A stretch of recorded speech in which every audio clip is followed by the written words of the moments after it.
বিলভাথিয়া বনাম ভোলাহাট শিখগঞ্জের মধ্য দিয়ে বিলভাথিয়া জলকর। এই জলমহলটি দুর্গাপুর মৎস্যজীবী সমবায় সমিতি লিমিটেড ক্রয় করে। গত 2 বছর হলো সবাই মিলে কিন্তু ভাগ বন্টন করে খাই।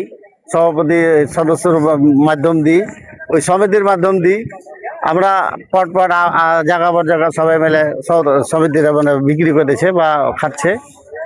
এখন এই সমিতিকে উচ্ছেদ করার জন্য তারা 25 জন সদস্য ছিল, একজন সদস্য নিয়ম অনুযায়ী কাগজ কলমে কিন্তু বাতিল হয়।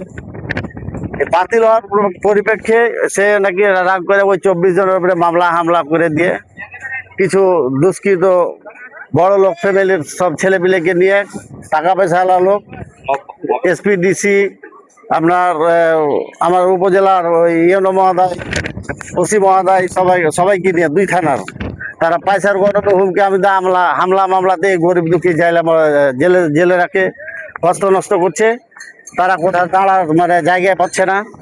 আমি চাই এই মিডিয়ার মাধ্যম দিয়ে আমি উপর জেলা প্রশাসকের কাছে আমার আকুল আবেদন, তারা যেন ন্যায্য বিচার পায়।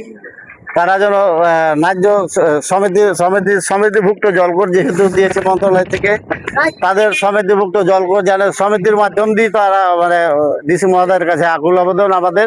আমরা এই জলমহলে সমিতিরাই তারাই পাবে এরকম আমরা আশা করছি আপনাদের কাছে।